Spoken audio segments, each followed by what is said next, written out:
Hey guys, welcome back to the game we're playing. I'm Dave the Usher. The game we're playing is Transformers War for Cybertron for the PS3, and this game is brought to you by GameAnyone.com, your #1 source for video game walkthroughs. Did you think it was over? Did you think it was done? It's not over. It's not over by a long shot, man. I might have completed both Autobot and Decepticon campaign modes, but that doesn't mean it's done because we got crazy shit to do. We got modes to check out, man. Modes like multiplayer and escalation. Crazy stuff, man. Multiplayer, level up, unlock new abilities, and customize characters in multiplayer. Escalation, you can survive waves of enemies with your friends.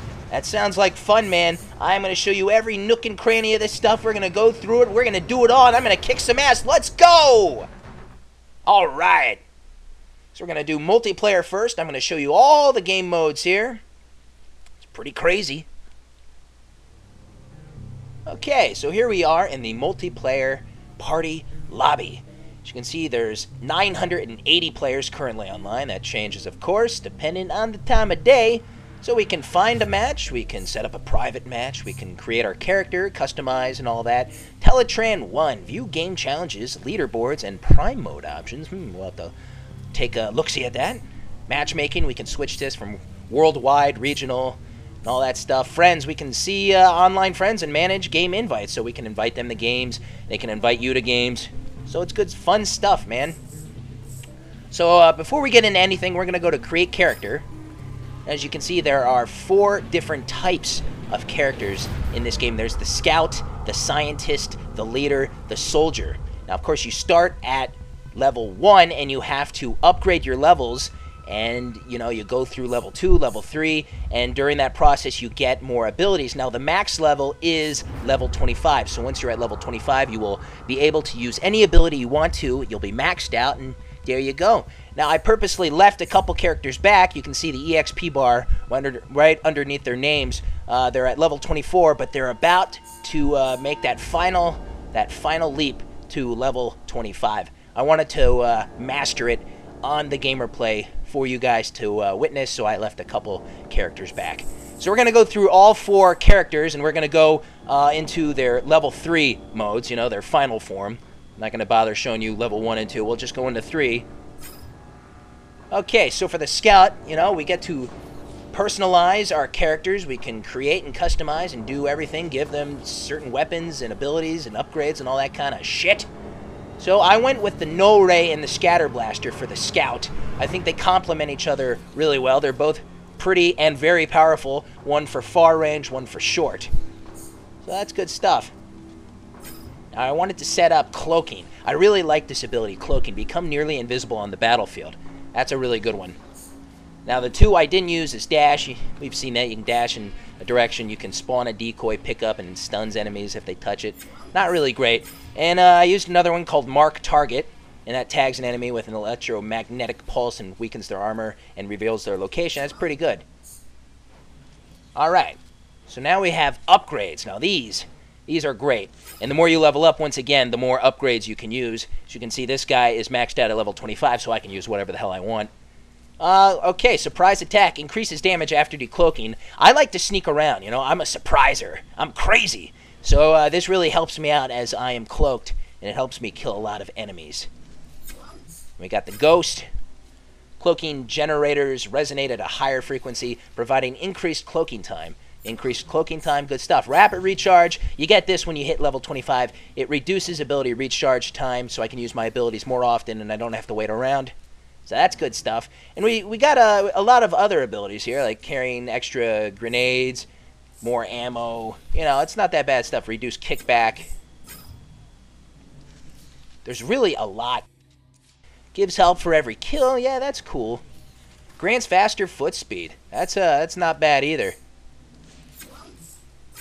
So everyone has their preference, and sometimes, you know, you like to even just change it up. Set things for a while, and then you do something else.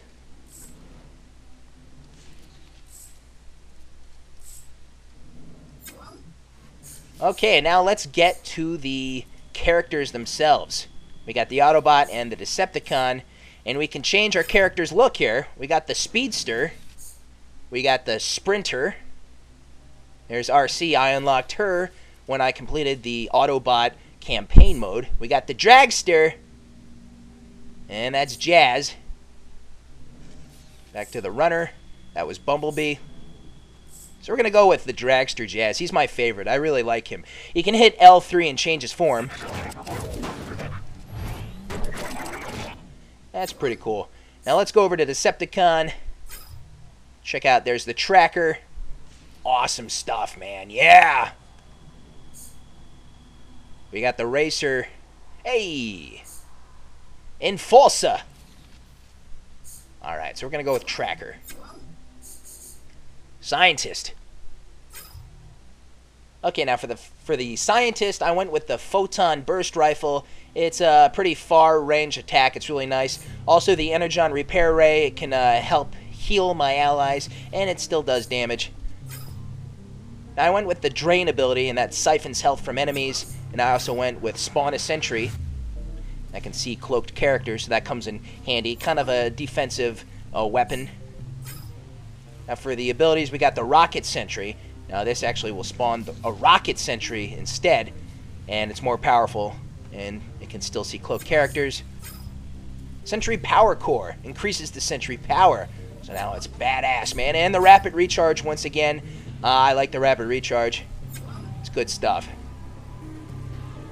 I used to use another ability a lot called Disguise.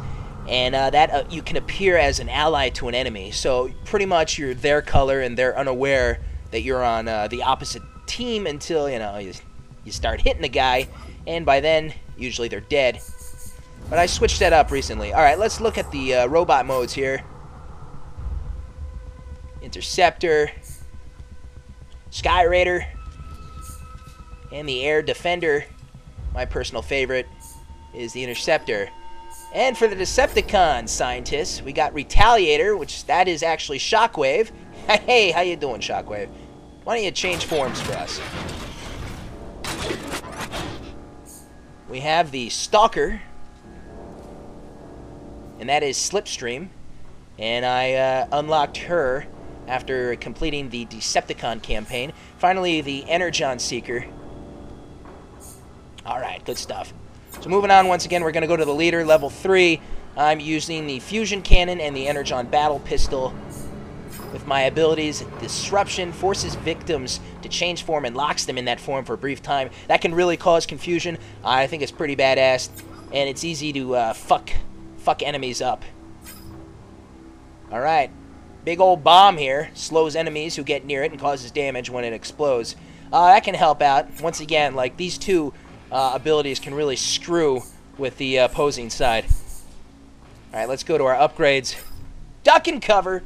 Cause residual damage to enemies near the big old bomb. I like the Molecular Bomb. Alright, this drops Thermo Mines in the inventory when killed. So, like, say someone takes you out, you're dead. Well, you kind of just leaving them a little surprise in their face. It's a big old bomb, and it blows them up. So you kind of get like a revenge kill. Sometimes it works, sometimes it doesn't. Seeker. This increases the search radius for Thermo Mines. So that helps out too when we plant mines. Now let's go over the Autobots and Decepticons themselves. The Elite Rig. Good stuff. The Heavy Rig. Alright. You look familiar. The Medic Rig. And the Armored Rig. Hey. Hey. Alright, we're going to go with Elite. And now for the Decepticons, we got the Tactical Rig. Spy Rig. Tactical Rig. We'll go with that. Only 2 choices for them. Alright, last but not least here, we got the Soldier. And we got Thermo Rocket Launcher and the EMP Shotgun. Yeah, the Soldier, he is slow as hell, but he can do a lot of damage in a very short amount of time. Now for the abilities, I selected the Energon Sling, which disables enemy abilities for a brief amount of time. That can come in handy. And the Whirlwind, I think this is a must. This gives an ability to do a Whirlwind melee attack, and that really can fuck up enemies real fast. That's good stuff. Alright, now we got the Path Blaster. An ammo beacon spawns an ion displacer turret when user and teammates stand near it and its gauge is full. This can come in really handy if used properly. If not, you might want to go with something else. Flurry of blows. Increases movement and speed while using the whirlwind ability. That helps out. And first aid. As you can see, I'm not at level 25 with this guy yet, so I can't select the rapid recharge feature yet. Won't let me. But I got first aid on right now. Decreases health, regeneration, delay. So it kind of gives you a little extra boost. Alright, now let's look at the characters. We got Protector. Defender. We're going to go with Protector. Alright, now for Decepticons here. We got Eradicator. We got Destroyer. We got Crusher. There we go. Good stuff. We're going to go with this. So that's the abilities. That's pretty much everything. I'm almost maxed out in all my character levels, and once I do, then I can show you even more stuff, man. We're going to get crazy.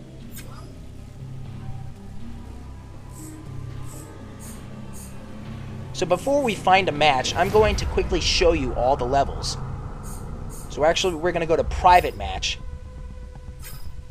for the sole purpose of me showing this to you, and I can at least kind of give you a little preview of what a private match would be like. You can do auto balance, manual, map selection, host choice. You can rotate, make it random. You can give it a time limit of 15 to 20 minutes or 10.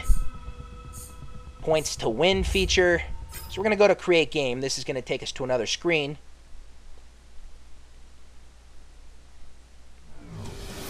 Ba-da-dum.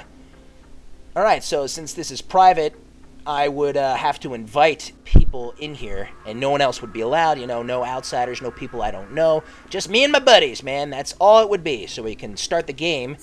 But until then, we would select our map. We can still customize our characters. We can view, and we can go to friends. We can get our friends in this private match. I'm going to go and show you all the maps here. I'm going to go to select map. We got several, and a couple of them came in downloadable content packs, and there were 2 of them, and I have purchased both, and we're going to be showing you those levels as well. So we have Birth, we have the Complex, we have Rust, we have Orbital Debris, we have the Streets, we have Molten, we have Gorge. And for our downloadable content pack number 1, we received Fortress, we received Havoc. Now for downloadable content pack number 2, we received Sector, we received Horizon, and we received Metropolis. Very awesome, very badass. This is great stuff. We're going to show you all these levels. So we're going to quit the private match here because I'm not going to be doing any privating. We're going to be finding a game now. It's time to get it on. I showed you, I explained to you all the different modes, settings, characters, abilities, and it's time to find a match. But we're going to have to wait for the real action on the next part, folks, because I'm going to call it a wrap right here. I want to thank you all for watching. I'm Dave the Usher for the Gamer Play. Stay tuned for the next part of Transformers War for Cybertron. I'll see you guys next time. I am out.